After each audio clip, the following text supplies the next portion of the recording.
Welcome to this podcast, Global Economic Outlook, Global Markets versus India.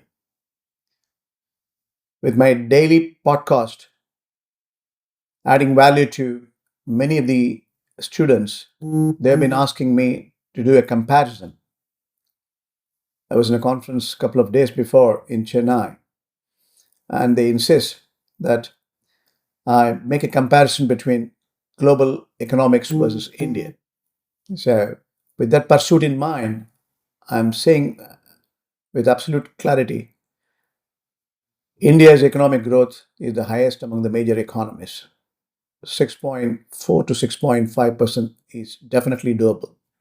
China, 4.8% for this fiscal year. United States, 1.9%. United Kingdom, 1.2%. Germany is in contraction, very weak growth, forecast downgraded. France, 0.6%. Latin American and Caribbean is around 2%. Now, policy rates are very vital. India is 5.5% repo rate versus growth of 6.4%. When it comes to United States, 4.5% policy rate, repo policy rate, monetary policy rate versus 1.9%. United Kingdom, 5.25%, and growth is around 1.2%. Euro, 2.1% is the policy rate. Its growth is 1%. Japan, 0.1% repo rate, and growth is around 0.7%.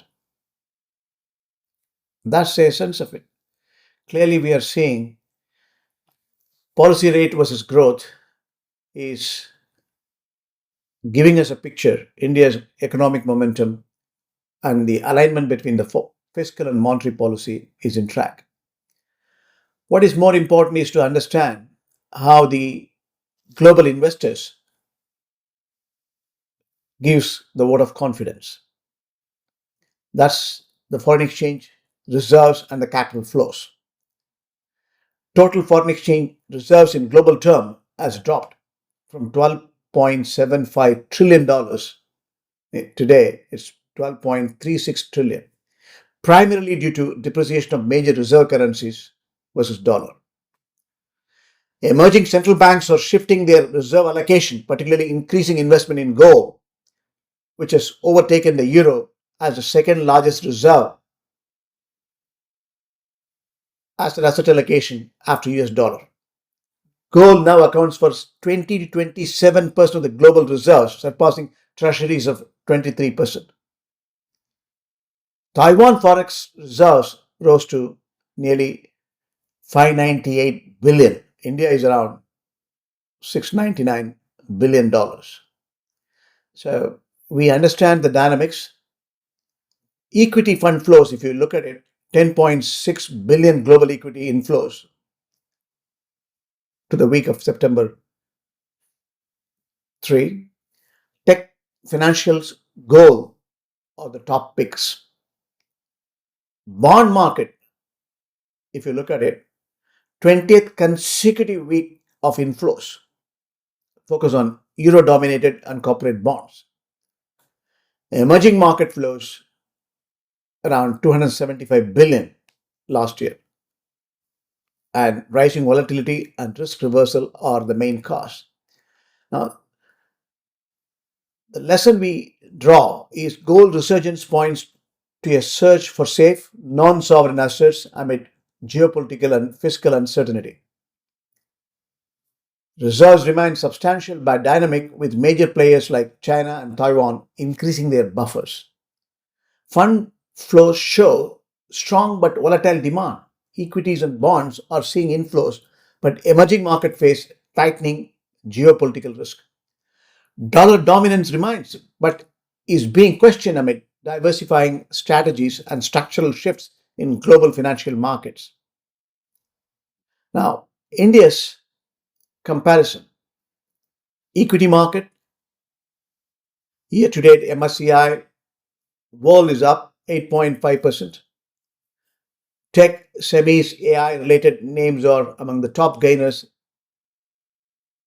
And the big picture is fund flows, inflation, rates, currencies, foreign exchange flows, and the commodities.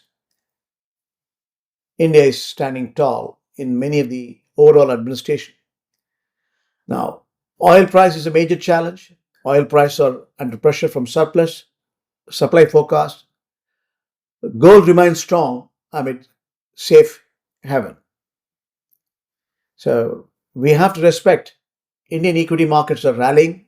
Nifty 50 has been on an 8-day rally recently, crossing 25,000. Global cues, US Fed easing expectation, domestic policy reforms and trade hopes, and foreign flows are increasing for India.